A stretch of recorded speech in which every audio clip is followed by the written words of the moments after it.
ಇದು ವಿಷಮುಕ್ತ ಅಡುಗೆ ಮನೆ ಮುಕ್ತ ಮಾತು.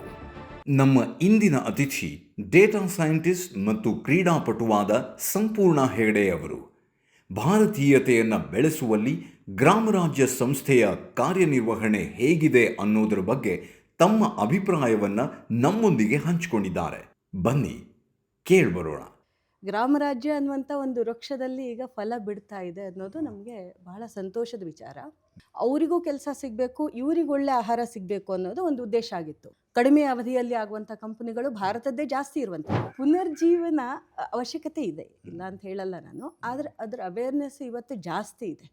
ಮತ್ತು ಆಯುರ್ವೇದದಲ್ಲಿ ನಾವೇನು ಹೇಳ್ತೀವಿ, ನ್ಯಾಚುರಲ್ ಆಗಿ ಏನಿರುತ್ತೋ ಅದನ್ನೇ ನಾವು ತಿನ್ನಬೇಕು ಅಂತ. ಶರೀರ ಮಾಧ್ಯಮ ಕಲು ಧರ್ಮ ಸಾಧನಂ ಅಂತ. ನಮ್ಮ ಆರೋಗ್ಯ ಚೆನ್ನಾಗಿದ್ದರೆ ಏನು ಬೇಕಾದರೂ ಸಾಧನೆ ಮಾಡ್ಬೋದು. ಸಿಂಗಾಪುರಲ್ಲಿ ಹೆಣ್ಮಕ್ಳು ಪ್ರೆಗ್ನೆಂಟ್ ಆಗೋದಕ್ಕೆ ಭಯ ಪಡ್ತಾ ಇದ್ದಾರೆ. ಆರೋಗ್ಯ ಬೇಕು ಅಂತಂದರೆ ಆಟ ಆಡಬೇಕು, ಒಳ್ಳೆ ಆಹಾರ ತಿನ್ನಬೇಕು.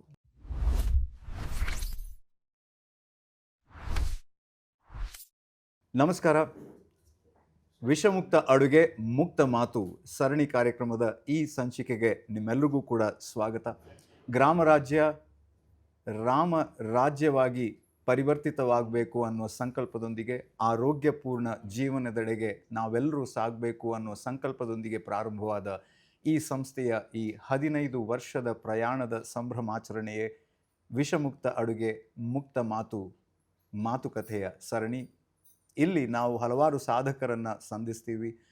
ಅವರ ಮೂಲಕ ವಿಷಮುಕ್ತ ಅಡುಗೆ ಮನೆಯ ಅತ್ತ ನಮ್ಮ ದಾರಿಯನ್ನು ಒಂದೊಂದೇ ಹೆಜ್ಜೆ ನಾವು ನೋಡೋದಕ್ಕೆ ಪ್ರಯತ್ನ ಪಡ್ತಾ ಇದ್ದೀವಿ. ಇವತ್ತು ನಮ್ಮ ಜೊತೆ ಇರುವಂತಹ ಸಾಧಕಿ ಶ್ರೀಮತಿ ಸಂಪೂರ್ಣ ಹೆಗಡೆಯವರು.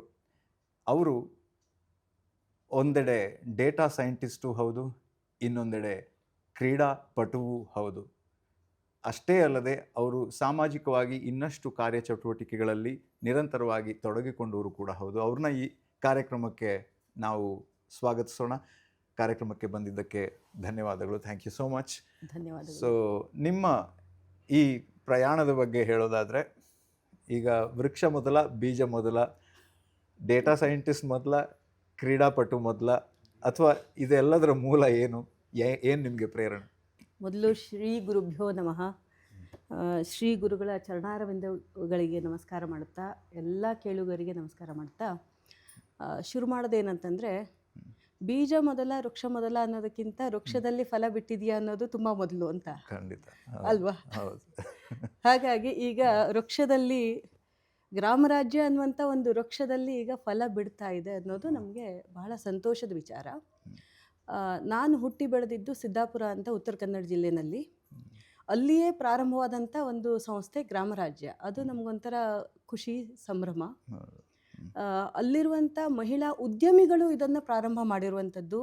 ಅಂದರೆ ಗ್ರಾಮರಾಜ್ಯ ಅನ್ನುವಂಥ ಹೆಸರು ಬರೋಕ್ಕಿಂತ ಮೊದಲು ಅದಕ್ಕೊಂದು ರೂಪ, ಗ್ರಾಮರಾಜ್ಯ ಅನ್ನೋ ರೂಪ ಬರೋದಕ್ಕಿಂತ ಮುಂಚಿನ ಹಂತದಲ್ಲಿ ನೀವು ತೊಡಗಿಕೊಂಡವರು ಕೂಡ ಹೌದು. ನನ್ನ ಅದೃಷ್ಟ ಅಂತ ಹೇಳ್ಬೋದು.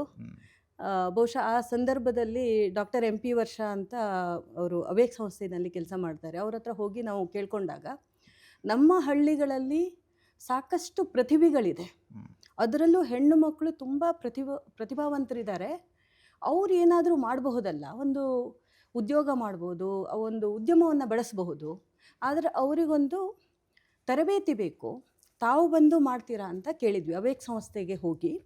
ಆವಾಗ ಡಾಕ್ಟರ್ MP ವರ್ಷ ಅವರು ಒಪ್ಕೊಂಡು ಬೆಂಗಳೂರಿಂದ ನಮ್ಮ ಸಿದ್ದಾಪುರದಂಥ ಹಳ್ಳಿಗೆ ಬಂದು ಅವರು ಟ್ರೈನಿಂಗ್ ಕೊಟ್ಟರು. 2007 ಮತ್ತು 2008ರಲ್ಲಿ ಇದು ನಡೆದಿರುವಂಥದ್ದು. ನಾನು ಅವಾಗ ಮೈಕ್ರೋಸಾಫ್ಟ್ ಸಂಸ್ಥೆಯಲ್ಲಿ ಕೆಲಸ ಮಾಡ್ತಾಯಿದ್ದೆ. ಬಂದು ಒಂದು 28 ಜನ ಮಹಿಳೆಯರಿಗೆ ಅವರು ತರಬೇತಿ ಕೊಟ್ಟರು. ಆವಾಗ ಜನವರಿ 2008, ಇಲ್ಲಿಗೆ 18 ವರ್ಷಗಳು ಸಂದಿವೆ. ಆವಾಗ ಶುರು ಮಾಡಿದಂಥ ಒಂದು ಮಹಿಳೆಯರು ಇವತ್ತೂ ನಡೆಸ್ಕೊಂಡು ಹೋಗ್ತಾ ಇದ್ದಾರೆ ಬೇರೆ ಬೇರೆ ಉದ್ಯಮಗಳನ್ನು. ಅದರಲ್ಲಿ ಭೂಮಿಕೆ ಸಿದ್ಧ ಆಯಿತು ಅಂತ ಹೇಳ್ಬೋದು. ಖಂಡಿತವಾಗಿ ಭೂಮಿಕೆ ಸಿದ್ಧ ಆಯಿತು. ಅದರಲ್ಲಿ ಶ್ಯಾಮಲಾ ಹೆಗಡೆ ಮತ್ತು ಅವರ ಪತಿ ರವಿ ಹೆಗಡೆ ಅನ್ನೋರು ಶ್ರೀ ಗುರುಗಳ ಒಂದು ಗಮನಕ್ಕೆ ತಗೊಂಡು ಬಂದರು. ಅದನ್ನ ಅವರ ಕೃಪಾದೃಷ್ಟಿಯಿಂದಾಗಿ ಗ್ರಾಮರಾಜ್ಯದ ಉದಯ ಆಗಿದ್ದು 2010ರಲ್ಲಿ. ಇದೊಂಥರ ನಮಗೆ ಕನಸು ಅಂತ ಅನಿಸುತ್ತೆ. ಆ ಸಂದರ್ಭದಲ್ಲಿ ಹಳ್ಳಿಯಲ್ಲಿರೋ ಎಲ್ಲ ಪದಾರ್ಥಗಳಿಗೆ ಒಂದು ಪೇಟೆನಲ್ಲಿ ಒಂದು ಮಾರುಕಟ್ಟೆ ಸಿಗಬೇಕು, ಅವರಿಗೂ ಕೆಲಸ ಸಿಗಬೇಕು, ಇವರಿಗೆ ಒಳ್ಳೆ ಆಹಾರ ಸಿಗಬೇಕು ಅನ್ನೋದು ಒಂದು ಉದ್ದೇಶ ಆಗಿತ್ತು. ಅದು ಇವತ್ತು ಸಫಲ ಆಗಿದೆ. 15 ವರ್ಷದ ನಂತರ ನಾವು ಗ್ರಾಮ ರಾಜ್ಯದಲ್ಲಿ ಕೂತ್ಕೊಂಡು ಇವತ್ತು ಸಫಲತೆಯ ಹಾದಿಯಲ್ಲಿದೆ. ಸಫಲತೆಯ ಹಾದಿಯಲ್ಲಿ ಅಲ್ಲ, ಇನ್ನು ಯಾಕಂದ್ರೆ ಬೆಳೆಯೋದಕ್ಕೆ ಇನ್ನಷ್ಟು ಮುಂದಿದೆ. ಬೆಳಿಬೇಕಾದಂತಹ ಅಂದ್ರೆ ಸಂಸ್ಥೆ ಅಷ್ಟೇ ಅಲ್ಲದೇನೆ ಈ ಸಂಸ್ಥೆಯಿಂದ ಒಂದಿಷ್ಟು ಬೇರೆ ಸಂಸ್ಥೆಗಳು ಪ್ರೇರಣೆಗೊಂಡು ಹುಟ್ಟಬೇಕು ಅನ್ನೋದು ಕೂಡ ಸಂಸ್ಥೆಯ ಅಂದ್ರೆ ಈ ಖಂಡಿತವಾಗಿ. ಟ್ರಸ್ಟ್ನ ಉದ್ದೇಶ ಆಗಿದೆ. ಖಂಡಿತವಾಗಿ. ಮತ್ತು ನಮ್ಗೆ ಈಗ ಅನಿಸುತ್ತೆ, ಯಾರೇ ಒಂದು ಚಿಕ್ಕದೊಂದು ಕನಸು ಕಂಡ್ರೂ ಅದನ್ನು ನನಸು ಮಾಡ್ಕೊಳ್ಳೋಕೆ ಸಾಧ್ಯ ಆಗತ್ತೆ ಅನ್ನೋದು ನಮಗೂ ಒಂದು ಮನವರಿಕೆ ಆದಂಗೆ ಇದು. ಆ ರೀತಿನಲ್ಲಿ ಗುರುಗಳ ಒಂದು ಕೃಪಾದೃಷ್ಟಿಯಿಂದಾಗಿ ಗ್ರಾಮ ರಾಜ್ಯ ಇಷ್ಟು ಬೆಳೆದಿದೆ, ಇನ್ನೂ ಬೆಳೆಯೋದಕ್ಕಿದೆ. ಈಗ ಇವತ್ತು ನಮ್ಮ ರಾಜ್ಯದಾದ್ಯಂತ ನಾವು ಕೊಡ್ತಾ ಇದ್ದೀವಿ. ಇದು ದೇಶದಾದ್ಯಂತ ಬೆಳಿಬೇಕು, ಬೇರೆ ಬೇರೆ ದೇಶಗಳಿಗೆ ಹೋಗಬೇಕು, ಇದು ತಲುಪಬೇಕು ಅನ್ನೋದು ನಮ್ಮದೊಂದು ಆಸೆ ಇದೆ. ಅದನ್ನು ನೋಡಬೇಕು ಅನ್ನೋದು ನಮ್ಮ ಆಸೆ. ಖಂಡಿತ ಆ ನಿಟ್ಟಿನಲ್ಲಿ ನಿಮ್ಮ ಬೆಂಬಲ ಮುಂದೆ ಕೂಡ ನಿರೀಕ್ಷೆ ಇದೆ. ಯಾಕಂದರೆ ನೀವು ನಿಮ್ಮ ಒಂದು ಸಂಸ್ಥೆ ಅದರಲ್ಲಿ ನೀವು ಬ್ಲೂಮ್ ವ್ಯಾಲ್ಯೂ ಸಂಸ್ಥೆಯ ಚೀಫ್ ಇನೋವೇಟಿವ್ ಆಫೀಸರ್ ಆಗಿ ಇನೋವೇಷನ್ ಆಫೀಸರ್ ಆಗಿ ಕೆಲಸ ಮಾಡ್ತಿದ್ದೀರಾ. ಸಹ ಸಂಸ್ಥಾಪಕಿ ಕೂಡ. ಸೊ ಆ ಇನೋವೇಷನ್ ಅನ್ನೋದು ನಿಮಗೆ ಹೇಗೆ ಎಷ್ಟು ರಕ್ತಗತವಾಗಿದೆ? ಹೊಸತರ ತುಡಿತ ಹೇಗೆ ಅಂತ? ಹೊಸತರ ತುಡಿತ ಬಹುಶಃ ಮೊದಲಿಂದನೂ ಬಂದಿರುವಂಥದ್ದು ಅಂತ ಹೇಳ್ಬೋದು. ಒಂದು ವಿಮೆನ್ ಆಂಟರ್ಪ್ರೆನ್ಯೂರ್ಶಿಪ್ ಡೆವಲಪ್ಮೆಂಟ್, ಈಗ ಅದರಿಂದಾಗಿ ಗ್ರಾಮ ರಾಜ್ಯದ ಉದಯ ಆಯಿತು.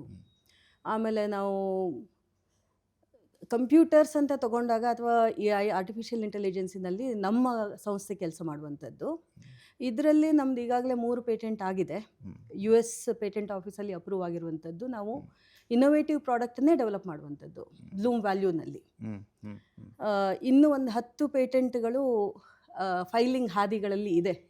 ಈಗಲೂ ಹೋಗ್ಬಿಟ್ಟು ನಾವು ಅದನ್ನು ಬರಿಬೇಕು, ಸಬ್ಮಿಟ್ ಮಾಡಬೇಕು ಇನ್ನೂ 3 ಪೇಟೆಂಟನ್ನು. ಆ ರೀತಿಯಲ್ಲಿ ಬ್ಲೂಮ್ ವ್ಯಾಲ್ಯೂ ಯಾವಾಗಲೂ ಇನೋವೇಷನ್ ಸಂಸ್ಥೆನೇ. ಅದು ಪ್ರಾರಂಭದಿಂದನೂ ಈಗ 5 ವರ್ಷ ಆಯಿತು ನಾವು ಪ್ರಾರಂಭ ಮಾಡಿ. ಅಮೇರಿಕಾದಲ್ಲಿ ಹೆಲ್ತ್ ಕೇರ್ ಪ್ರಾಡಕ್ಟ್ಸ್ಗಳಿಗೆ, ಹೆಲ್ತ್ ಕೇರ್ ಕಂಪನಿಗಳಿಗೆ ನಾವು ಇನೋವೇಟಿವ್ ಪ್ರಾಡಕ್ಟ್ಸನ್ನು ಮಾಡಿಕೊಡ್ತೀವಿ ನಮ್ಮ ಕಡೆಯಿಂದ. ಈ ಪೇಟೆಂಟ್ ಅಂತ ಅಂದಾಗ ಅಥವಾ ಒಂದು ಜಿಯೋ ಟ್ಯಾಗಿಂಗ್ ಅನ್ನೋದು ಬಂದಾಗ, ಅಂದರೆ ನಮ್ಮದು ಅಂತ ಅನ್ನೋದನ್ನು ಬಂದಾಗ ಭಾರತದ ಮೈಂಡ್ಸೆಟ್ ಸ್ವಲ್ಪ ಬೇರೆ ರೀತಿ ಇತ್ತು ಈ ವಿಚಾರಗಳು ಬಂದಾಗ. ಈಗ ಹೇಗೆ ಅದು ಓಪನ್ ಅಪ್ ಆಗ್ತಾ ಇದೆ, ಹಾಗೂ ಈ ರೀತಿಯ ಸಂಸ್ಥೆಗಳು ಹೇಗೆ ತಮ್ಮತನವನ್ನು ಅಂದರೆ ಭಾರತೀಯತೆಯನ್ನು ಉಳಿಸುವಲ್ಲಿ ಈ ರೀತಿಯ ಏನು ಹೇಳೋದು ಹೊಸ ವಿಚಾರಗಳನ್ನು ಅಳವಡಿಸ್ಕೊಳ್ಬೋದು ಅಂತ? ಖಂಡಿತವಾಗಿ. ಈಗ ಇವತ್ತು ನಾವು ನೋಡ್ತಾ ಇದ್ರೆ ಸ್ಟಾರ್ಟಪ್ ಕಂಪ್ನಿಗಳು ಮತ್ತು ಈ ಯೂನಿಕಾರ್ನ್ಸ್ ಅಂತ ಏನು ಕರಿತೀವಿ, $1 ಬಿಲಿಯನ್ ಕಂಪನಿ, ಒಂದು ಕಡಿಮೆ ಅವಧಿಯಲ್ಲಿ ಆಗುವಂಥ ಕಂಪನಿಗಳು ಭಾರತದ್ದೇ ಜಾಸ್ತಿ ಇರುವಂಥದ್ದು ಇವತ್ತು. ಹಾಗೆ ನೋಡ್ತಾ ಹೋದರೆ ಅವರು ಯೂನಿಕಾರ್ನ್ ಆಗೋದಕ್ಕೆ ಕಾರಣ ಅವರು ಇನೋವೇಟಿವ್ ಪ್ರಾಡಕ್ಟನ್ನು ತಂದಿರೋದ್ರಿಂದ ಮಾತ್ರ ಸಾಧ್ಯ. ಅದಿಲ್ಲದೆ ಇದ್ದರೆ ಸಾಧ್ಯ ಆಗ್ತಾ ಇರಲಿಲ್ಲ. ಹಾಗಾಗಿ ಪ್ರಪಂಚದ ಒಂದು ಪ್ಲ್ಯಾಟ್ಫಾರ್ಮಲ್ಲಿ ನಾವು ನೋಡಿದರೂ ಸಹ ಭಾರತ ಇನೋವೇಷನ್ ಕಂಟ್ರಿ ಅಂತ ಇಡೀ ಪ್ರಪಂಚ ಗುರುತಿಸ್ತಾ ಇದೆ. ಒಂದು ಕಡೆ ಇನೋವೇಷನ್ ಖಂಡಿತ ನಾನು ಒಪ್ಕೋತೀನಿ. ಅದ್ರ ಜೊತೆಗೇನೆ ಈ ಪಾರಂಪರಿಕ ವಿಚಾರಗಳ ರಿನೋವೇಷನ್ ಅಗತ್ಯ ಎಷ್ಟಿದೆ ಅಂತ? ರಿನೋವೇಷನ್ ಅಂತ ನಾನು ಹೇಳಲ್ಲ, ಯಾಕೆ ಅಂತಂದ್ರೆ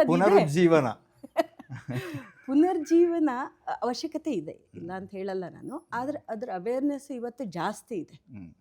ಈಗ ಒಂದು 20 ವರ್ಷಗಳ ಹಿಂದೆ ಎಷ್ಟು ಅವೇರ್ನೆಸ್ ಇತ್ತು ನಮಗೆ, ನಮ್ಮ ದೇಶದ ಸಂಸ್ಕೃತಿ ಮತ್ತು ಈ ದೇಶದ ವಿದ್ಯೆಗಳು, ಜ್ಯೋತಿಷ್ಯ ಶಾಸ್ತ್ರ ಇರ್ಬೋದು, ಅದೊಂದು ದೊಡ್ಡ ವಿಜ್ಞಾನ.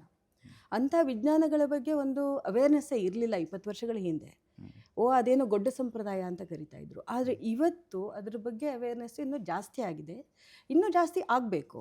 ಅದೇ ಥರ ನಮ್ಮ ಆಹಾರ ಉತ್ಪನ್ನಗಳು ಮತ್ತು ಆಯುರ್ವೇದದಲ್ಲಿ ನಾವೇನು ಹೇಳ್ತೀವಿ, ನ್ಯಾಚುರಲ್ ಆಗಿ ಏನಿರುತ್ತೋ ಅದನ್ನೇ ನಾವು ತಿನ್ನಬೇಕು ಅಂತ. ಶರೀರ ಮಾಧ್ಯಮ ಕಲು ಧರ್ಮ ಸಾಧನಂ ಅಂತ.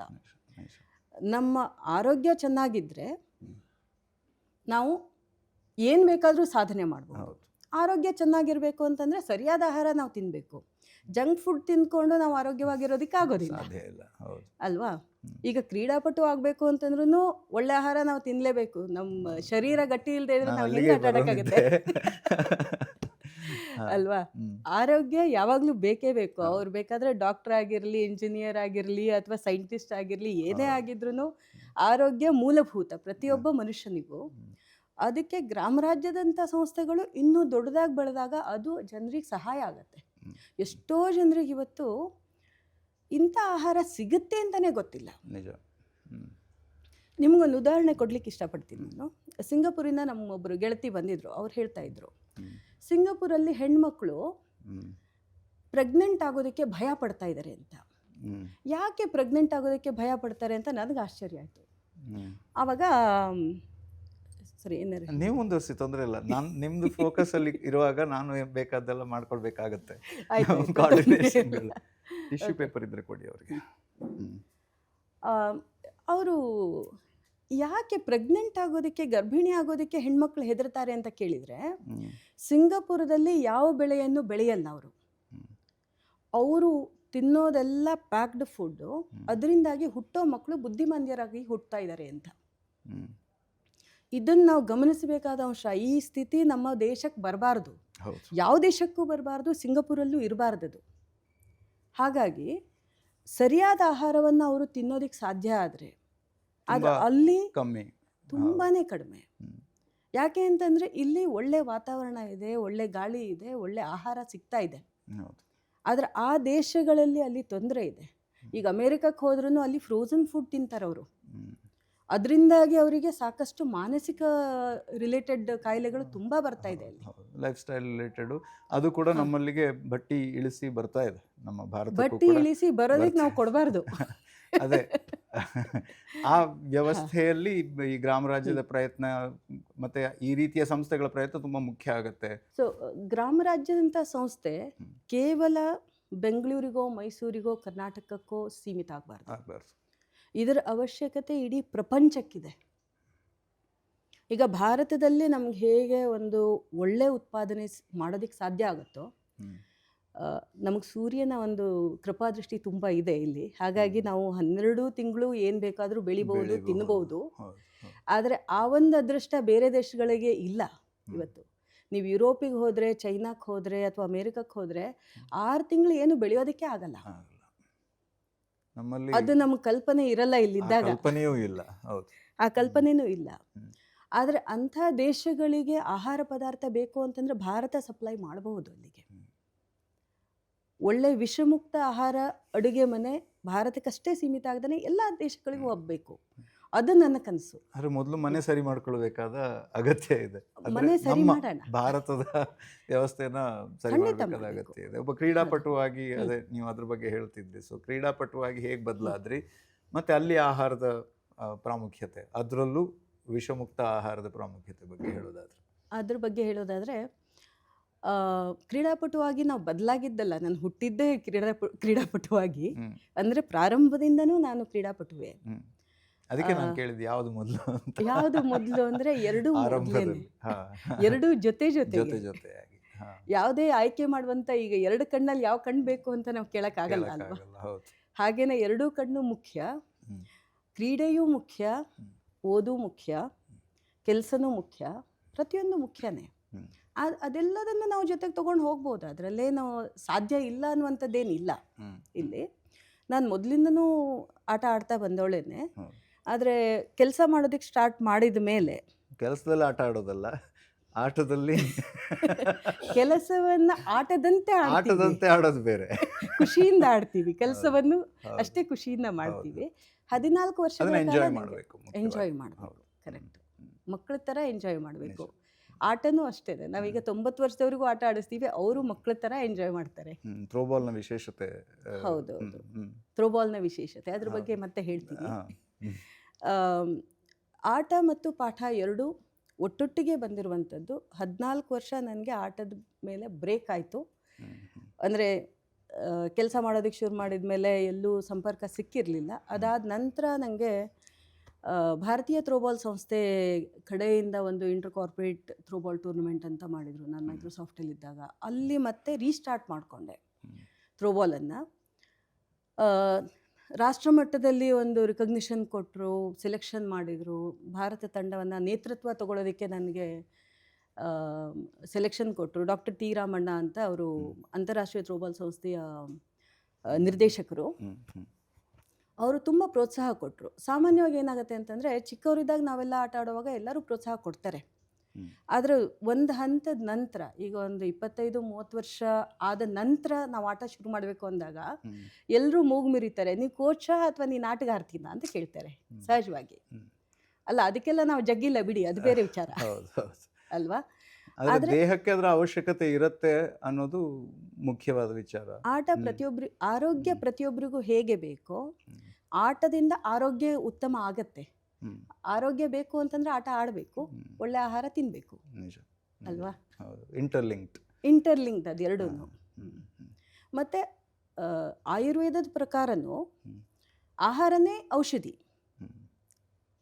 ಮತ್ತು ಈ ಆಹಾರದ ಮೇಲೆ ನಾವು ಇನ್ವೆಸ್ಟ್ ಮಾಡಿದಾಗ ಔಷಧಿ ಮೇಲೆ ಇನ್ವೆಸ್ಟ್ ಮಾಡೋ ಅವಶ್ಯಕತೆ ಇಲ್ಲ ಯಾರು. ಥ್ರೋಬಾಲ್ ಬಗ್ಗೆ ಹೇಳೋದಾದ್ರೆ, ಥ್ರೋಬಾಲ್ ಬಗ್ಗೆ ತುಂಬ ಹೇಳಲಿಕ್ಕಿದೆ. ನಮಗೆ ಹ್ರಸ್ವವಾಗಿ ಹೇಳೋದಾದ್ರೆ, ಹ್ರಸ್ವವಾಗಿ ಹೇಳಬೇಕು ಅಂತಂದರೆ, ಈ ಥ್ರೋಬಾಲ್ ಇದೆ ಅಲ್ಲ, ಥ್ರೋಬಾಲ್ನಲ್ಲಿ ಗ್ರಿಪ್ ಇರುತ್ತೆ. ಈ ಗ್ರಿಪ್ಪಿಂದಾಗಿ ನಮಗೆ ಆಕ್ಯುಪ್ರೆಷರ್ ಸಿಗುತ್ತೆ.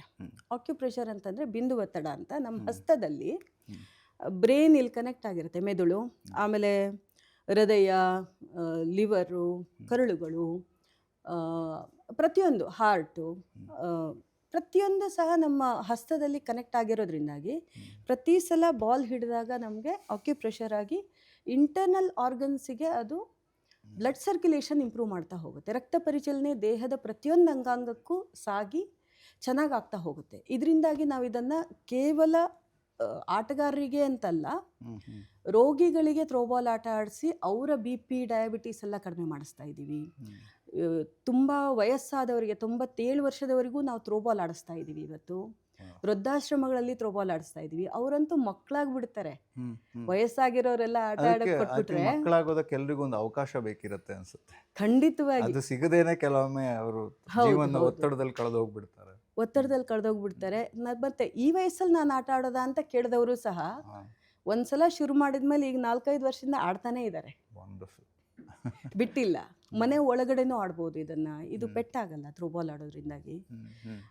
ಮತ್ತೆ ಈಗ 60 ದೇಶಗಳಲ್ಲಿ ಹಬ್ಬಿದ್ದು ಹೇಗೆ ಅಂತ ಕೇಳಿದರೆ, ಅವರಿಗೆ ಇದರದ್ದೊಂದು ರಿಯಲೈಸೇಷನ್ ಆಯಿತು.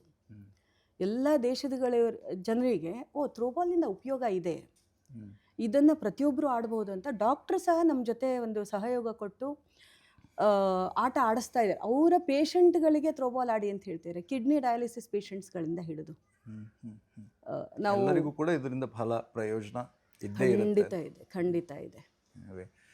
ಸೊ ಅಂದರೆ ಅದನ್ನು ಸಹಜವಾಗಿ ಅದು ಅಷ್ಟು 60ಕ್ಕೂ ಹೆಚ್ಚು ದೇಶಗಳಲ್ಲಿ ಅದ್ರ ಮೇಲೆ ಗಮನ ಬಿದ್ದಿದೆ. ಅದೇ ಕಾರಣಕ್ಕೋಸ್ಕರ ಅನ್ಸುತ್ತೆ. ಈಗ ಒಲಿಂಪಿಕ್ಸ್ಗೆ ಹೋಗೋ ವಿಚಾರದಲ್ಲೂ ಕೂಡ ನೀವು ಅದರ ಕೆಲಸದಲ್ಲಿ ತುಂಬ ಕೆಲಸ ಮಾಡ್ತಿದ್ದಾರೆ ಅದರ ಹಿನ್ನೆಲೆಯಲ್ಲಿ. ಈಗ ನಮಗೆ ಒಲಿಂಪಿಕ್ಸ್ನವರಿಗೂ ಸಹ ಒಲಿಂಪಿಕ್ಸ್ ಕಮಿಟಿ ಜೊತೆ ನಾವು ಮಾತಾಡ್ಕೊಂಡು ಬಂದಿದ್ದೀವಿ. ಸಾಕಷ್ಟು ಸಲ ಅವ್ರನ್ನ ಭೇಟಿ ಆಗಿದ್ದೀವಿ ನಾವು, ಒಲಿಂಪಿಕ್ಸ್ ಕಮಿಟಿ ಮೆಂಬರ್ಸನ್ನು. ಅವರಿಗೂ ಆಸಕ್ತಿ ಬಂದಿದೆ. ಈ ಥ್ರೋಬಾಲ್ ಆಟದಿಂದ ಜನರಿಗೆ ಹೆಲ್ಪ್ ಆಗುತ್ತೆ.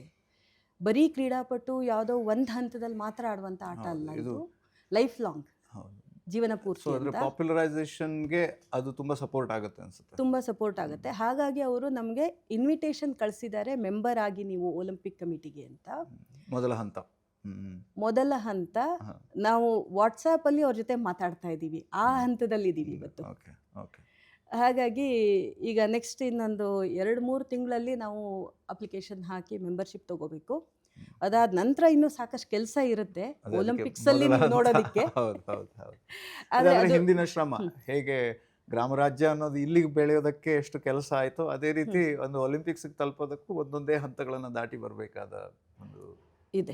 ಹಾರ್ಡ್ ವರ್ಕಿನ ಅವಶ್ಯಕತೆ ಖಂಡಿತ ಇದೆ. ನೀವಂತೂ ಸಂಸ್ಥೆ ವತಿಯಿಂದ ನಿರಂತರವಾಗಿ ಖಂಡಿತ ಅದ್ರ ಬಗ್ಗೆ ಕೆಲಸ ಮಾಡ್ತಿರೋದು ಗೊತ್ತಿದೆ ನಮಗೆ. ಸೊ ನಿಮ್ಗೆ ಒಳ್ಳೇದಾಗಲಿ, ಅದರಲ್ಲಿ ಇನ್ನಷ್ಟು ಸಾಧನೆ ಮಾಡುವಂಥ ಅವಕಾಶಗಳು ಕೂಡ ಸಿಗಲಿ. ಕೊನೆಯದಾಗಿ ಏನೋ ಒಂದೆರಡು ಮಾತುಗಳು ಹೇಳೋದಾದರೆ, ನಮ್ಮ ವಿಷಮುಕ್ತ ಅಡುಗೆ ಮನೆಯ ವಿಚಾರವಾಗಲಿ ಅಥವಾ ಗ್ರಾಮ ರಾಜ್ಯದ ಬಗ್ಗೆ ಒಂದೆರಡು ಮಾತುಗಳು. ಖಂಡಿತ. ಮೊದಲನೇದು, ಗ್ರಾಮ ರಾಜ್ಯ ಒಂದು ಚಿಕ್ಕ ಹಳ್ಳಿಯಿಂದ ಹೇಗೆ ಈಗ ಪೇಟೆ ಪಟ್ಟಣಕ್ಕೆ ಬಂದು ಬೆಳೀತೋ, ವಸುಧೈವ ಕುಟುಂಬಕಂ ಅನ್ನುವಂಥದ್ದು ನಮ್ಮ ದೇಶದಲ್ಲಿ ಪ್ರತಿಯೊಬ್ಬರು ಆಡುವಂಥ ಮಾತದು. ಅಂದರೆ ಇಡೀ ಪ್ರಪಂಚ ವಿಷಮುಕ್ತ ಆಗಬೇಕು. ಕೇವಲ ಇದು ಯಾವುದೋ ಒಂದು ಪ್ರಾಂತ್ಯಕ್ಕೆ ಸೀಮಿತ ಆಗದೇನೆ ಇಡೀ ಪ್ರಪಂಚದಾದ್ಯಂತ ಎಲ್ಲರಿಗೂ ಒಂದು ಒಳ್ಳೆಯ ಆಹಾರವನ್ನು ಕೊಡುವಂಥ ಒಂದು ಸಂಸ್ಥೆಯಾಗಿ ದೊಡ್ಡದಾಗಿ ಬೆಳೆದು ಹೆಸರನ್ನು ಮತ್ತು ಜನರ ಆರೋಗ್ಯವನ್ನು ಕಾಪಾಡೋದಕ್ಕೆ ಇದು ಸಹಕಾರಿಯಾಗಬೇಕು ಅನ್ನೋದು ನಮ್ಮ ಅಭಿಲಾಷೆ.